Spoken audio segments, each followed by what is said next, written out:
This is a blessed book which we have revealed to you, O Muhammad, that they might reflect upon its verses and that those of understanding would be reminded. Do you know what Islam is? It's a way of life for all. It is taught in the Quran for big and small.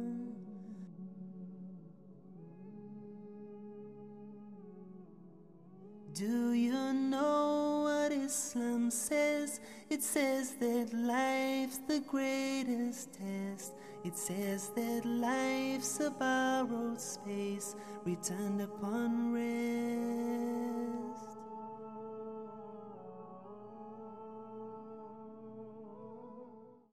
Assalamu alaikum wa rahmatullah. Ladies and gentlemen, welcome again. With me today is Imam Zia Sheikh from Irving, Texas. Imam Zia is the leading Imam of the Islamic Center of Irving, Texas. He is a professor at Mishka University, the Islamic University in North America, and also he is an author who wrote a book called Islam, Silencing the Critics. This book deals with many issues and many misconceptions about Islam in the West and especially in the United States. And today, Imam Zia is going to take us through his book, tell us why he wrote this book, and briefly give us an overview of the book. Imam Zia, welcome, and thank you for being with us today. It's a pleasure. Would you please start by telling us what is this book about, and give us some of the reasons that made you think about writing it? Well, the title itself should tell you everything. Islam, Silencing the Critics. What happened after 9/11, and maybe even a little bit before that, there was a lot of misconception and misunderstanding about Islam. And that misunderstanding and misconception, it mushroomed after 9/11. It increased after 9/11. And then people basically jumped on the bandwagon, the anti-Islamic bandwagon, and just made a career out of Islam bashing. The same points that one echoes, the rest echo. And ultimately, I got so frustrated just realizing that there wasn't a source that people could turn to have these questions answered, all these accusations answered, that I basically just decided that I was going to write this book and just put it out there so people can have a resource that they can turn to. Muslims can have a resource where they can get their questions answered, and non-Muslims can have a resource where they can turn to and they can see that the misconceptions and the misunderstandings and the false propaganda that is spread about Islam is completely untrue. Wonderful.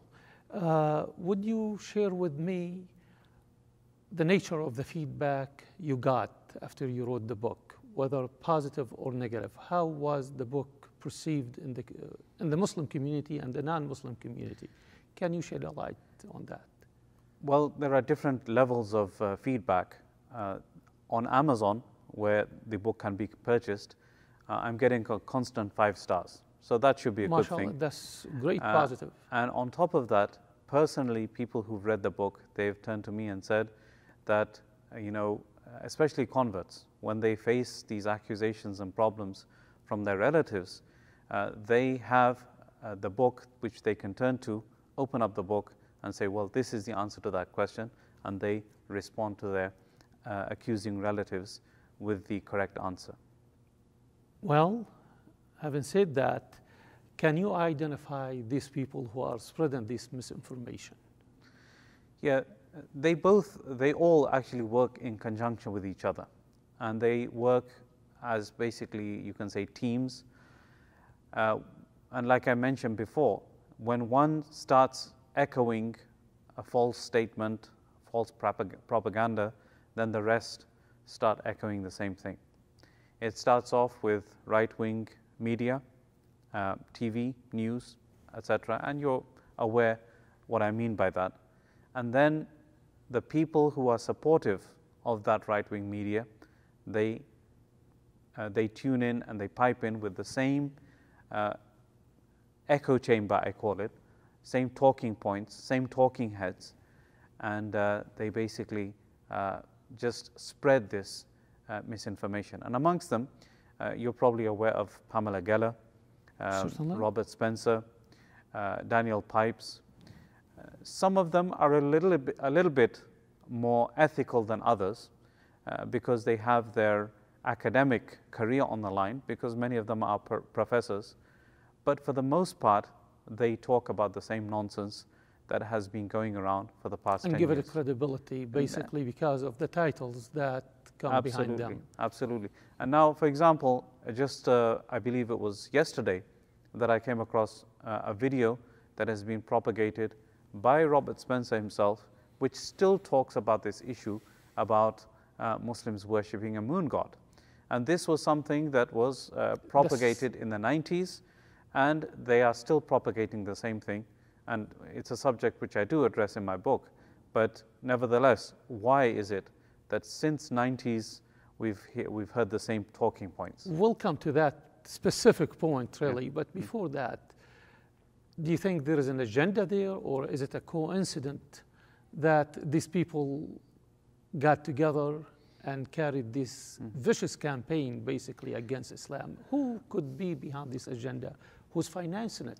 That's more important. There is certainly an agenda, and that agenda is basically right-wing, neocon, and the purpose behind the right-wing and neocons is to basically defame Islam, defame people who practice Islam, and ultimately stop the spread of Islam that has increased in the past few years, and ironically increased even after 9/11. So that is the agenda behind it. And then these people who are financed by select groups, and all of that is actually highlighted in a different report, which I do quote in my book. It is free for download. It's called Fear Inc. And this report, it highlights the main contributors and the main financiers towards this anti-Islamic propaganda. Well, in your book, you talk about many of the myths that these people are spreading about Islam, and many of them came from nowhere, really. Now, one of the myths is Muslims worship a moon god. And it is very well known, it's a universal knowledge that Muslims worship the same God, Christians and Jews worship the God of Abraham, Jacob, and Isaac. Now, would you elaborate a little bit about where this myth came from and how it is utilized to discredit Islam, and how can Muslims and sympathetic to Islam face it and deal with it? Okay, first and foremost, let's understand the concept of the word Allah and the similarities that are there between Christianity and the previous religions. Okay, let's say, for example, Jesus. Let's take Jesus for as a clear example. If you look at Jesus, he spoke the language Aramaic. Correct. In the Aramaic language, the word for God is Allah. Correct. Okay, so that's one thing. Christian Arabs, even to this day, if you open up their Bible, they use the word Allah for God. Okay? Beautiful, yes. So that's the second point. And you can go on and on giving these examples. What these people who say that Muslims worship a moon god, they say is that Allah is derived from Allat. Completely different word. And this is actually, in the Quran, أَفَرَأَيْتُمُ اللَّاتَ وَالْعُزَّى. And they say that Lat, Allah is from the word Allat. Completely different wording, completely different word, but they misrepresent it to say that we worship that Allat, which has been turned into the word Allah, and we worship that moon god. Basically, they are preying on the ignorance of their audience. Absolutely. And this was actually propagated even more by a person who found statues which had symbols of the crescent on it. Those statues were found nowhere near where people were practicing Islam. Those were pre-Islamic statues, nothing to do with Islam whatsoever, pagan deities that were prevalent prior to Islam, nothing to do with Islam. But again, they say, well, look at the Muslims, they have the icon of the crescent on top of their minarets, on top of their domes, so they must be worshipping the moon god. The moon god. So this is one of the myths that has been propagated since the 90s, and it's still prevalent to this day. Another myth, and I'm sure you dealt with it very well in your book, and it's about the women treatment in Islam, the issue of women, women's rights, women dignities, women treatment in general in the Muslim societies. It is a myth in the West, and they think the Muslim woman is an oppressed woman who has no rights, she's a second-class citizen. And those critics of Islam, they do utilize this issue to bash Islam through it. You dealt with it in quite impressive and simple way for people to understand. Would you elaborate on that, please? Right. I think the main understanding that people have is that just because a woman is covered up, automatically that means she's oppressed. And this is, again, if we look at the most respectable women in history, you look at the Virgin Mary, you never see her without a hijab. Absolutely beautiful example. Simple example to give to non-Muslims to show that, look, the same hijab that Muslim women wear, this was actually practiced by Mary. Orthodox Jewish women, they actually practice the same thing. They cover their head also, they cover their hair. So we would say that the method of dress has remained constant for Muslims. Other faith groups have become a little bit relaxed in their requirements for women's dress, but we've maintained the divine rule, the divine law, which is for the woman to be covered up in that particular way. But that doesn't mean that she's oppressed.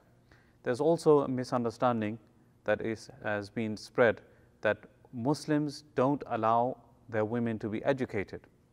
Yes, you have certain individuals, certain groups, minorities that have that kind of mindset, which is not really reflective of the whole Muslim world.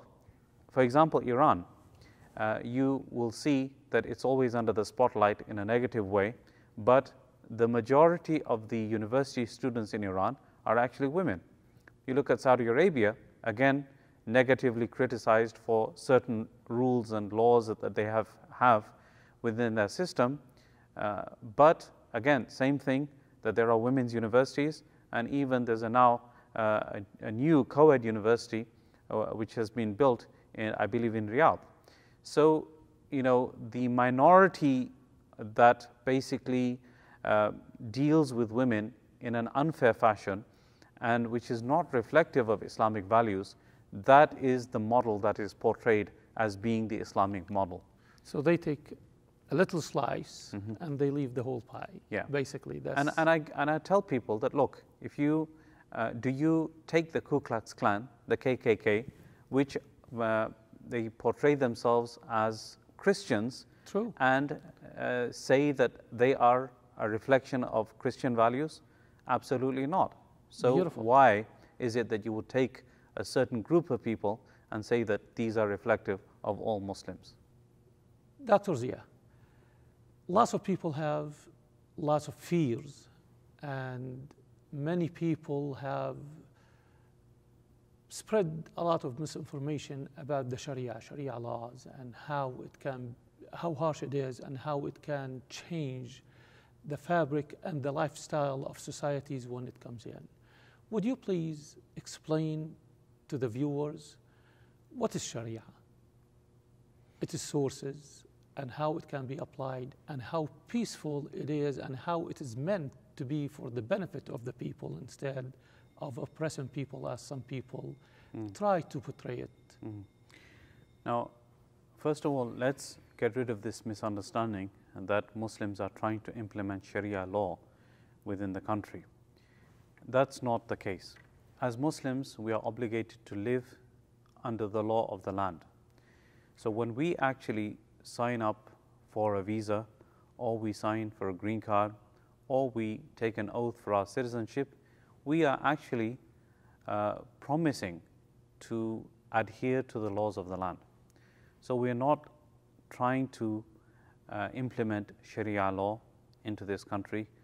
And part of my book actually discusses this issue, that Muslims in this country, they are less than 2%, and some people say even as low as 1%.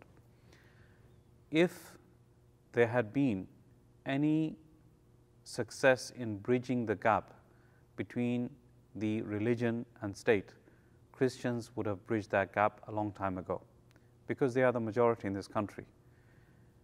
But yet we find that when it comes to the separation between church and state, which is a part of the Constitution, the churches also have problems, for example, in displaying the 10 Commandments in federal courthouses. I want to stop you there. Some people might argue that Christianity and Christians believe in the separation between church and state, and they don't want to impose their views on the state. It is in their belief. While Islam, on the other hand, or on the contrary, advocate the merger between church and state. How we can eliminate the fear? You mentioned the promise that every Muslim makes when he takes his oath for the citizenship, or even when he enters the countries. And this is a virtue in Islam that is of a huge importance, not to break your vows or promises. Mm-hmm. So can you clarify those couple of points? That is correct, that what you mentioned, that in Islam there is no separation between church and state. This is absolutely true, that the church, in this case the Quran and the Sunnah, the teachings of the Prophet and the word of God in the Quran, that dictates to us how we lead our life. But at the same time, as I clarified before, we living in a non-Muslim country which has its own laws, we are supposed to adhere to the laws of the country and not impose our laws on the country itself, which has, and always from the beginning, it has this separation between the church and the state. And like I said, some Christians, they don't believe in this separation of church and state also. There are some moderate Christians who adhere to this, but then there are some others who would not and do not like the separation between the church and the state, and they always argue that the founding fathers, it was never their intention to separate between church and state.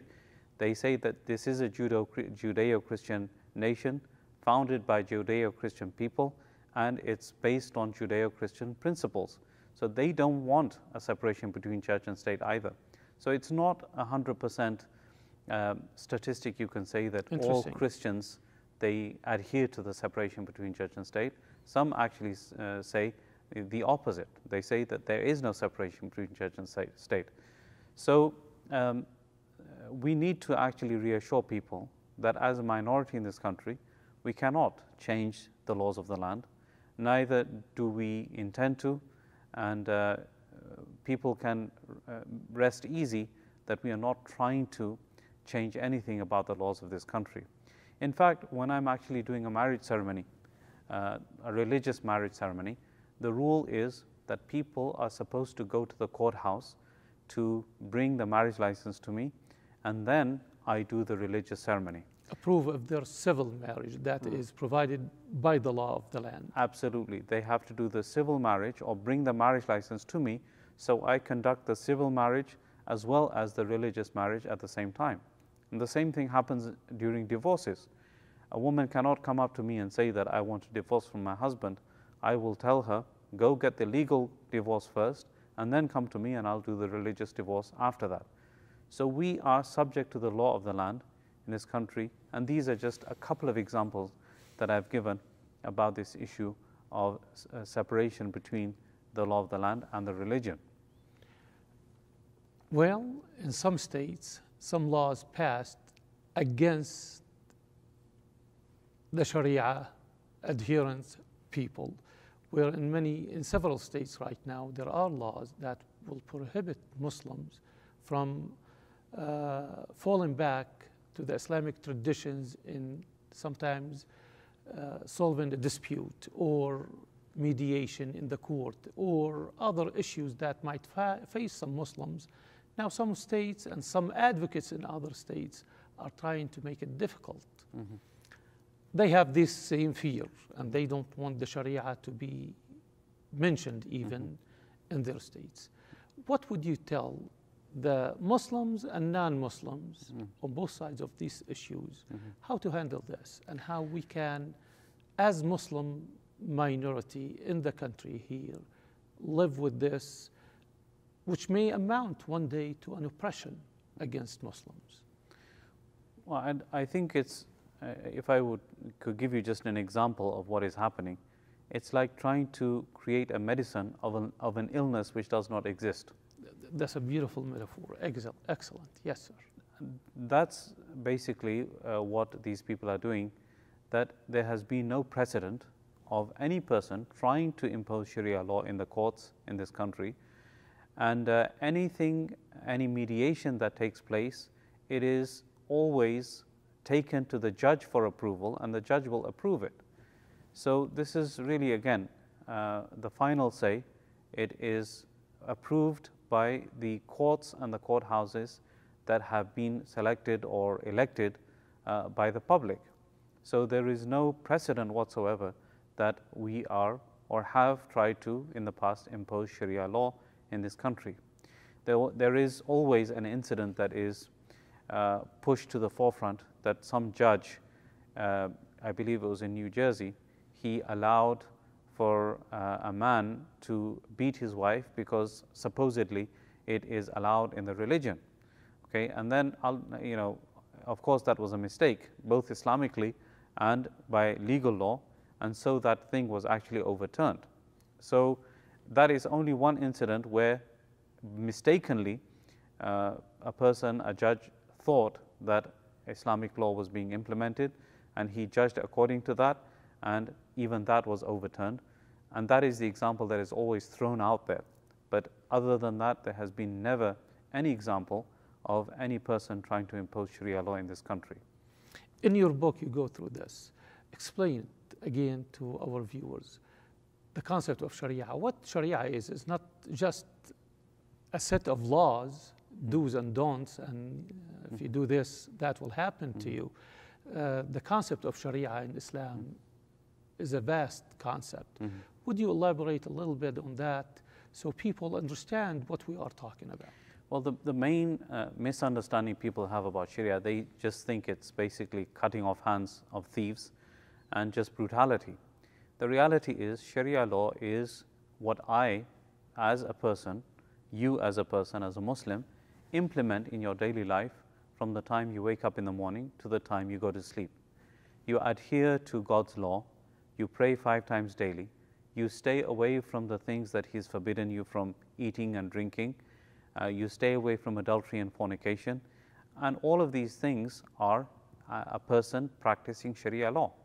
That's what Sharia law is, that I, as a person, personally, my relationship with God, how is it? And how am I implementing it? How am I obeying God? How am I staying away from His disobedience? When I'm dealing with my wife, how am I dealing with her? Am I being gentle? And am I being a good father? Am I being a good husband? Am I being a good neighbor? All Beautiful. Of these things are dictated to us by Sharia, and me implementing them as a person is me implementing Sharia in my life. But it is not an imposition of these things on other people. So basically, Sharia is a set of rules and regulations to improve the life, the spiritual and the materialistic life of a person, of a community, of a family, Absolutely. Of a society. Yeah, and the whole purpose, what we call in Arabic, maqasidu sharia, Beautiful. is the purpose implementation of peace within society by implementing the rule of God and the rules and regulations that Allah subhanahu wa ta'ala has set for us in the Quran, and the Prophet ﷺ has taught us in the Sunnah. Implementation of that will result with peace in society, but it starts at a personal level, and we as Muslims living in a non-Muslim environment with a non-Muslim majority, we cannot impose this upon other people. Let's move to another topic here, which is terrorism and the concept of the stealth jihad that this group of people and the agenda they carry, that to scare and put fears in the hearts of every American, of every Muslim, regardless is a religious adherent Muslim or just Muslim by identity. And they claim that we practice the virtue of tuqya, meaning hiding our intention until we get a chance to do whatever we want, to impose whatever we want to impose. There are a lot of people who misunderstand jihad. Many people think most of the Muslims here are nothing but sleeper cells waiting for the right moment to jump and take advantage of the situation and do whatever harm they want to do. And this religion is a religion that teaches terrorism, and every adherent is a terrorist. Can you ease the fear of people about those issues, please? Okay, well, first of all, I mean, there are 3 or 4 different points that you brought up within that question itself. First, let's talk about the issue of terrorism itself. The issue of terrorism or militancy, you can find it in different groups, different backgrounds, and for the most part, people who have a political agenda in this country or in other countries, they will resort to terrorism when the politicians don't listen to them. Say, for example, in Israel or in Palestine, people have resorted to terrorism to promote their freedom from the oppression against Israel, because politically nothing has been done, and people have been talking about talks and restarting talks and finishing talks and cancelling talks and things of that nature. So people, in their desperation, they've resorted to these things. And Islamically, this is not something that is permissible to involve innocent people and kill innocent people to fulfill any kind of agenda. So we need to understand that very, very clearly, that it's not approved by Islam. But the same terrorists, what they do is, to promote their agenda, they will use Quranic verses and sayings of the Prophet and twist them out of context to justify the actions. And unfortunately, this is not something which is just limited to the Muslims. If you look at the history of Israel, actually, before the formation of Israel and before the British people actually left Palestine and then formed Israel, there was a big terror group that actually blew up hotels and things of that nature to try to push the people to form the state of Israel. And so, people forgot that. And people have forgotten that. So in many cases, and as the saying goes, one person's terrorist is another person's freedom fighter. So we need to understand that in most cases, there's a political agenda that is being pushed, and terrorism is used to push that political agenda. And in many cases, religion is used as the source of that political agenda, and it is used to justify the actions of the terrorists, which in general the Muslims do not approve of. And then you talk about the issue jihad of and the stealth jihad, or there are other words that are used, creeping Sharia or stealth jihad. Basically, these are words used by the critics of Islam to say that people are secretly and stealthily changing the laws of this country, changing the rules and regulations of this country. For example, there was an area where Muslims had requested their swimming pool to allow hours for only women to come and use the swimming pool. So that became a huge issue, and these people, they criticized this, what they perceived to be a problem, and they said, look, these Muslims are trying to impose their Sharia upon us, and this is one of the examples of creeping Sharia or stealth jihad that they're doing upon us to change our society so we become Islamicized. And there are many, many other examples. There was a pop group, for example, some of the teenagers who are listening in or watching this program, they will know of a pop group called One Direction. One of those singers, his name is Zayn Malik, happens to be a Muslim. He tweeted something about Islam on Twitter, and that was jumped upon by these people that, look, even through singing and these boy bands, these Muslims are creeping into our society and trying to even change our teenagers into Muslims. So ludicrous and unbelievable claims and accusations that, against the Muslims, that Muslims are actually, using all of these tactics to Islamicize society, and that is coined in a phrase as stealth jihad and creeping Sharia. It's very unfortunate, extremely unfortunate, especially silly issues like this, the swimming pool, the singer, and definitely nobody has any agenda in mind when they requested these things or did the things. What do you think should be done? Obviously, ignorance is the reason for this. How the Muslim communities, the Muslim centers, you have a beautiful center and doing a lot of work, but it is not copied by everybody. Not every center, not every Muslim community is involved in educating the public about our beautiful religion. What would you say to the Muslims I would themselves? say, statistically, if you look at the statistics and you look at the people that actually know Muslims, they have a favorable image of Muslims. People that don't know Muslims personally, they have a negative image of Muslims. They have a negative perception of Muslims. That statistic tells it all. If you're not doing outreach, if you're not telling your neighbor, your co-worker, and your non-Muslim friend about Islam, then you are not fulfilling the responsibility that Allah subhanahu wa ta'ala has given you. Ignorance is the cause of all of these problems. With ignorance, there is fear. Dispel that ignorance, and there will be less fear. And these critics of Islam will not have an audience or a place where they can actually use fear to distance non-Muslims from Islam and Muslims themselves. Rather, the people will be educated, ignorance will be dispelled, and that will all come with outreach. So individually, you are responsible as Muslims. As communities, you're responsible as Muslims to do outreach work and have open houses and have hours within your center where non-Muslims can come in and ask about Islam, so that these fears can be dispelled and that ignorance can be removed. Beautiful, beautiful. Another issue that you talk about in your book, and that relates to the female genital mutilation. It is a fearful issue for women, and Islamically it is not widespread issue.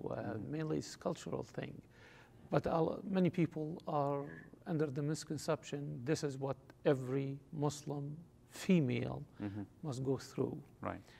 And unfortunately, it is exploited to a degree where it makes Islam and Muslims look bad in their treatment of half of the society, basically. What can you say about that to the people who have this fear? And how can you educate the Muslims how to handle this issue themselves? Right. The issue of FGM, of female genital mutilation, it is prevalent in some African countries. And it's a cultural issue, it's not a religious issue. So, non-Muslims practice it too in Africa. Yeah. So, for example, if you were to go to the heart of Islam, which is Saudi Arabia, you will not find anybody practicing it, which is ironic. If you go to India and Pakistan and Bangladesh and these countries, nobody's practicing it. Nobody's probably even heard of it. Same thing applies for Turkey and European countries where Muslims are living. Nobody's ever heard of it. So the issue is a cultural issue that is prevalent in these African countries becomes a target for these critics of Islam to basically malign the whole of Islam with. There is a saying of the Prophet Muhammad, peace be upon him, about the issue of cutting a portion of the private parts of a female. And without being too graphic, this actually is practiced by doctors even to this day, where certain women, they have issues and problems when they have sexual relations, and that problem is alleviated by cutting a hood, the hood which covers the clitoris, and that when it's removed, that problem is alleviated. And so basically it is a medical procedure that's necessary to treat certain condition. And that is not a religious practice. It is not a religious practice, but the Prophet, peace be upon him, he actually told people to do that, but it's not the removal of the clitoris itself. It is a fine cutting which is removing the hood of the clitoris, and without being too graphic again, it basically increases the enjoyment for the female when she is engaged in intercourse, and it makes it, and for some women, it actually alleviates a problem of that they have during intercourse. And if you want to look it up, it is called a clitoral hoodectomy. And I mentioned this in my book, and people can learn about it more, but it's not something that is religiously obligated for all Muslims. But because of this one hadith of the Prophet, this is, it is portrayed as the same thing that is done in African countries, and that is not the case. Beautiful. Well, with the remaining time, what I would like for you to do is address the audience, look at the camera, and tell them the kind of message you want to relate to them in your beautiful, short, and to the point way, please. Thank you. Well, basically, what I'd like to address the audience with is this issue of ignorance about Islam. It is something that we need to get rid of in society. When ignorance is removed, then obviously the darkness of ignorance is removed, the light of knowledge comes into that darkness. And when the knowledge comes and people are made aware of what Islam is truly about, then people will have a different image about Islam. So educate yourself first and foremost, and get this book, if you can, Islam, Silencing the Critics. And after educating yourself, you can buy extra copies for your friends and your co-workers and your neighbors, distribute them, give them out, and you will find that people will have a renewed and a new image about Islam that they did not have before. So I hope that you can take this advice to heart and practice what I've said, and you will find that inshallah slowly the society will change for the better. Imam Zia, thank you so much. Finally, how can we get this book? It's available on Amazon. To contact you at imamzia.com. Yeah. You have a website? I have a website, imamzia.com, where you can see my lectures, and also possibly you can find out about the book there also. To contact Imam Zia, just go to the website, imamzia.com, and to get the book, go to Amazon.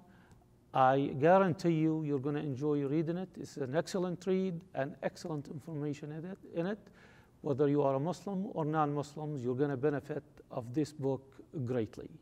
Imam Zia, thank you so much for having us at your masjid, at your center. We enjoyed visiting with you, and may God bless you. Thank you very much. Thank you so much. Thank you for coming. This is a blessed book which we have revealed to you, O Muhammad, that they might reflect upon its verses, and that those of understanding would be reminded. Do you know what Islam is? It's a way of life for all. It is taught in the Quran for big and small.